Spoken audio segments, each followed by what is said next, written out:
Welcome to my views and news. I have a few updates for you from Sudan, where it seems rapid support forces have expanded their control of areas in Bahri and Omdurman. Within the last 48 hours, RSF have fought back a ground offensive on RSF by Sudanese military could not produce results. We have details for you. And secondly, viewers, former Sudanese government officials who work with Omar al-Bashir, who were charged with human rights abuses. Some are wanted by International Criminal Court. They have fled a prison and now they are issuing statements. Ahmed Haroun, wanted by International Criminal Court, appeared on a TV a few hours ago. He is former Minister for Humanitarian Affairs. He was charged with genocide for war crimes, for genocide in Darfur. Where is Omar al-Bashir? Ahmed Haroun spoke in detail and other leaders as well about Omar al-Bashir's whereabouts. And thirdly, there's a video for you from Egypt-Sudan border. Long queues of buses can be seen there.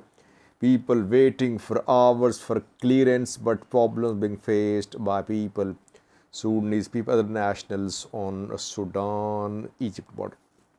Firstly, viewers, let me clarify one thing.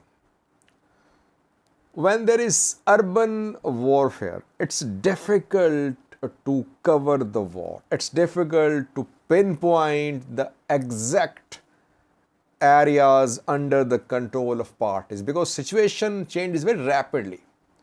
Since we are seeing street fighting, urban combat in Bahri, Omdurman, Khartoum Central, so it's difficult to say that what is on the ground today would be tomorrow as well. Things could change tomorrow. On daily basis, things are changing. But I've been trying to share with you the larger picture. I want you to be updated about the overall situation in Khartoum Central, Khartoum North and Omdurman. Now, what we have learned from the ground, talking to people, monitoring movement of rapid support force fighters, movement of Sudanese armies or convoys, it seems that Rapid Support Forces RSF have expanded the area under their control in both Bahri and Omdurman. We are seeing pictures from some areas which are in the outskirts. So they are definitely expanding their control. Meanwhile, airstrikes are increasing on these two zones. Why? Because it seems Sudanese military could not push back rapid support forces in both Bahri and Omdurman. That is why Sudan military is now relying on airstrikes. In Bahri, we saw pictures of rapid support force fighters from Al-Qadra. So they are in control of Bahri up to Al-Qadra and up to other areas to the north as well. But they seem to be in a good position in Al-Qadra. They are patrolling the streets there. They are fully in control of areas there. Secondly, Bahri water treatment plant is under their control. Kafori, they are roaming, they are patrolling Kafori. And we saw that around 48 hours ago, Sudanese armed forces, they are pushed out of Bahri, you can say. Sudanese army is nowhere to be seen in most parts of Bahri. And those people who are fleeing Khartoum city, Khartoum Central, Bahri, they are also confirming. They are confirming the widespread presence of rapid support force members in Bahri.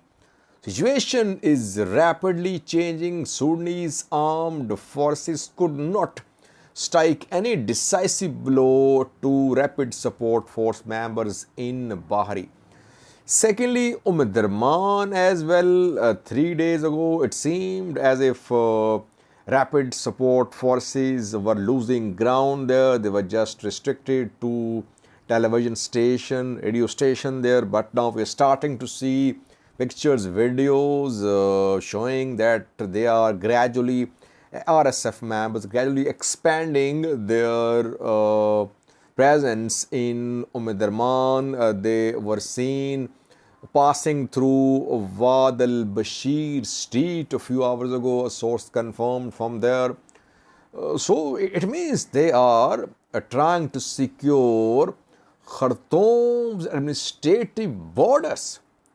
They are not just in or near airport or Sudanese army's headquarters. They are expanding. And Sudanese army strategy to rely on airstrikes and then launching of infantry and militias is not working. And meanwhile, yesterday I reported that rapid support force received large reinforcements from Western Sudan, from northern, southern Kordofan. These convoys entered Khartoum. That is why we are seeing change in battlefield situation. Though it's too early to say that rapid support force is in full control of Bahri, Omdurman, Khartoum Central, no. But they are expanding the areas under their control. Secondly, the former Sudanese government officials, associates of Omar al-Bashir, the ruler ousted in 2019 after street demonstrations, who were put in prisons, have escaped Kober prison. Some of them are wanted by International Criminal Court, charged with genocide, charged with human rights abuses. They are now free. They say that there was no security at the prison, so that is why they decided to leave the prison for the sake of their security. Ahmed Haroun is one of them. He is a former State Minister of Humanitarian Affairs, one of key associates of Omar al-Bashir. He is wanted by the International Criminal Court for war crimes committed in Darfur. Secondly, other leaders have also fled, like Ibrahim al-Sanyosi, Ali Usman, Nafe Ali Nafe, Fateh Izzuddin, Aouz al-Jaz, and several others. These are top officials of Omar al-Bashir's government, and they worked in collaboration with rapid support forces back then. All of them jointly tried to crush non-Arab uprising in Darfur, and in that operation around 400,000 people died. International Criminal Court issued an arrest warrant of Omar al-Bashir, former president, who was in Omdurman reportedly. Ahmed Haroun appeared on Tayba TV, confirming his and others' escape from Kober prison. And reportedly he said that Omar al-Bashir had been removed from, he had been transferred from a hospital in Omdurman, Aliyah Hospital. From there, he was evacuated by air, by a helicopter, to an unknown location. So it means that Omar al-Bashir is not in the custody of rapid support force. And these officials, former officials, allies, associates of Omar al-Bashir, they have also fled. So rapid support forces did not try to arrest, to kidnap, to detain former Sudanese government officials, members of NCP. Now, some of these prisoners are now issuing statements in support of Sudanese army. They want rapid support force members to join Sudanese army. Will these prisoners join Sudanese army? Will they support Sudanese army? Or will they support rapid support forces? So far, they seem to be they seem to be speaking in support of Sudanese armed forces, though rapid support force and these prisoners, these former government officials, they worked in collaboration to crush uprising in Darfur. Meanwhile, this release or this escape of former Sudanese government officials will give RSF an opportunity to intensify its propaganda that Islamists are supporting al-Burhan, that former Umar al-Bashir regime officials, hardliners are supporting Umar al-Bashir, they are supporting al-Burhan's government, and they are against democracy, they are against holding of elections and forming of democratic institutions in Sudan. From day one, Hamath has been trying to paint al-Burhan as an Islamist who is working to bring back Umar al-Bashir regime and officials of Umar al-Bashir government. Let's see. So far, these prisoners they have escaped. They say that they are ready to face judiciary once security situation permits. Thirdly, viewers, a video for you from Egypt-Sudan border. Alarming situation. There are tens of thousands of people waiting for clearance. There are long queues of vehicles can be seen. Egyptian consulate in Haifa, I think, is unable to process cases of thousands of people who want to enter Egypt. Around 5,000, I think, have entered Egypt so far, and thousands are waiting for clearance. Of course, you need passport, you need clearance, you need visa from Egyptian consulate, then you can enter Egypt. If you need all these, if you need to fulfill all the requirements, it means that not all who are reaching Sudan, Egypt border can enter Egypt. There must be relaxation of conditions. Otherwise, everyone reaching there is not in possession of a passport. That is why thousands are waiting there. I think immediate international intervention is required there. Like we saw when Russia-Ukraine war broke out, we saw that Ukrainians were allowed to enter neighboring countries, and from there they were allowed to enter Europe. European countries jointly decided to host those Ukrainians who are still there in Europe. And we need similar type of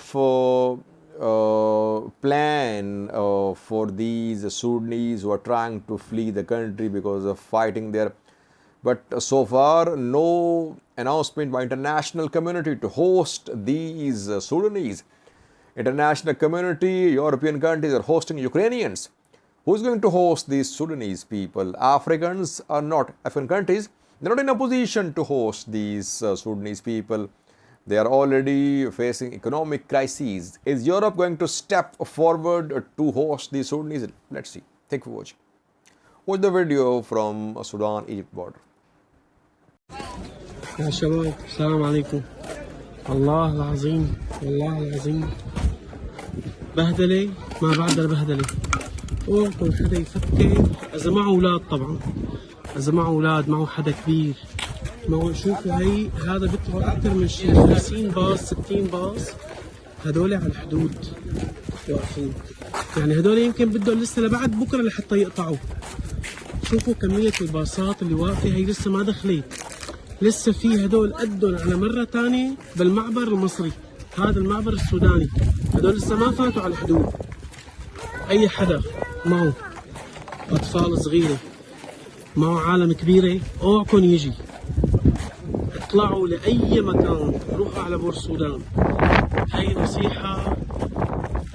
نصيحة واحد مجرب يعني. شوفوا كمية الباصات